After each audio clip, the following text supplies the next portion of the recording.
This is The First Century, a podcast devoted to stories from that influential period of history including Rome, Judea, Christianity, and more. I'm your host, Dr. Brian Schmisek. Get ready to go back in time and enter a world before computers, the stagecoach, the printing press, or even stirrups had been invented for horses. We're about to enter the first century. Episode 20. Roman Problems with the Parthians, and Agrippa arrested. It was around this time, about 35 CE, that on the eastern edge of the empire, Artabanus, king of the Parthians, expanded his own kingdom by waging war on Armenia and installing his own son as king of Armenia. The Parthians had been at war with Rome in the past, and Armenia was something of a buffer zone, flipping back and forth between Parthian and Roman control, resulting from military conflicts. In about 18 CE, Germanicus had met with Artabanus and secured something of a peace treaty, but Artabanus now considered that to have been in the past. Artabanus fostered a deep and well-known hatred of Tiberius, so war with Rome seemed more and more certain. Artabanus had once penned a letter accusing Tiberius of murdering members of his own family, slaughtering innocent people, neglecting his duties, and indulging his lusts. Artabanus concluded the letter by urging Tiberius to satisfy the deep longings of his subjects and commit suicide. Tiberius had the borders of the empire in mind. He summoned allies and attacked Armenia, slaughtering thousands of Parthian soldiers, and the son of Artabanus, the recently installed king of Armenia, as well. Artabanus now fled, and it seemed that he was preparing for a counterattack. But Tiberius had other plans. He wanted to change the calculus. Tiberius recalled that Herod Antipas, about 15 years earlier, had founded a new capital in Galilee and called it Tiberius in a show of honor to the emperor. The town, on the coast of the Sea of Galilee, had grown to become so prominent that the body of water itself became known as the Sea of Tiberius, whereas formerly it was the Sea of Galilee. Perhaps Antipas could be helpful in this matter with Artabanus. Rather than a fight with the Parthians, Tiberius proposed a friendship. He had appointed Lucius Vitellius as governor of Syria in 35 to restore Roman order and power. Lucius was the father of Aulus, a.k.a. Spintria, one of Tiberius's favorite young boys on the island of Capri. Lucius's son Aulus had been on the island for years now, serving to pleasure the princeps, so appointing his father as governor of Syria seemed appropriate. Lucius would take over from Flaccus, whom Tiberius had appointed a few years earlier after a night of drinking together. Tiberius considered Lucius Vitellius a fine choice, who enjoyed a reputation for honesty and who had served a successful term as consul in 34. Vitellius was also close to Antonia, mother of the deceased Germanicus. When Lucius Vitellius arrived, he first visited Jerusalem. The people there gave him a warm, enthusiastic welcome. They actually seemed joy-filled at his arrival. So when they asked him a small favor, he acquiesced. The sacred vestments of the high priest were kept in a tower, the fortress Antonia, under Roman control since the death of Herod the Great.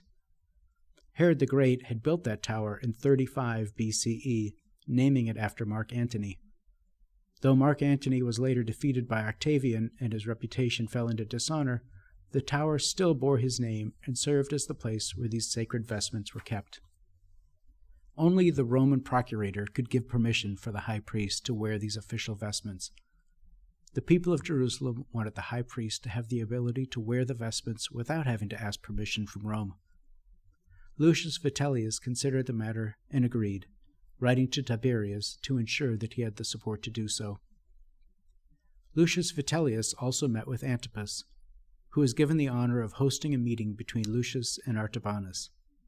For the occasion, he built a massive bridge over the Euphrates, the river which served as the western boundary of the Parthian kingdom and the eastern boundary of the Roman Empire. It was late summer, early autumn of 36, and Lucius used his deft diplomatic skills to entice Artabanus to offer his own son, Darius, and a 7-foot-tall giant named Eleazar, a Judean, as hostages for the peace treaty brokered by Antipas and Lucius Vitellius. Herod Antipas was so proud of his work that he immediately sent letters to Tiberius telling him the entire story, sparing no detail. By the time Lucius Vitellius wrote up and sent his own account, it was old news to Tiberius. This angered Lucius Vitellius, and he harbored his jealousy until he had an opportunity to exact his revenge. A couple of months earlier, in the summer of 36, Agrippa was making his way from Alexandria, Egypt, to see the emperor. He arrived in Puteoli and then wrote to Tiberius about visiting him in Capri. The emperor was open to the idea and invited Agrippa to the island. Agrippa eagerly went and was welcomed by the princeps. But as luck would have it, the following day the letter from Capito arrived, informing Tiberius about Agrippa's actions in slipping away from his old debt of 300,000 drachmas, and describing how Agrippa fled justice. Tiberius was angry and would not let Agrippa in his presence until the debts were paid. The embarrassment for Agrippa was short-lived, if it was ever alive at all. He knew that his deceased mother, Bernice, had been friends with Antonia the Younger, mother of Germanicus and Claudius, one of Agrippa's best childhood friends. He would ask Antonia for the money, which she provided to him as a loan out of respect for her friendship with Bernice, Agrippa's mother. Antonia also made sure that Agrippa was friendly with Gaius, her grandson, son of Germanicus and Agrippina. Agrippa decided that he would figure out how to repay Antonia later. So flush with cash, Agrippa was feeling confident once again, especially now that he was back in good graces with Tiberius. It was perhaps a sign of Agrippa's character that he pressed his luck by impugning Antipas before Tiberius.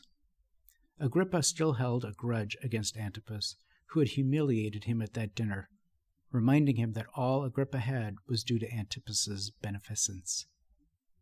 Agrippa told Tiberius that Agrippa himself should be king of the territories currently held by Antipas. Tiberius was open to the argument, but he was not ready to grant such a request. Instead, he entrusted Agrippa with something perhaps more important, his co-heir and grandson, Gemellus. Agrippa happily accepted this duty, even though he was brooding at not receiving Antipas's kingdom. Though Tiberius had entrusted his grandson to Agrippa, Agrippa was more interested in Gaius and spent a great deal of time with him. As a youth, Herod Agrippa had lived in the home of Antonia, Gaius's grandmother, for she was close to Bernice, Herod Agrippa's mother. Gaius and Herod Agrippa now became close, fast friends, as they were similar to each other in many ways.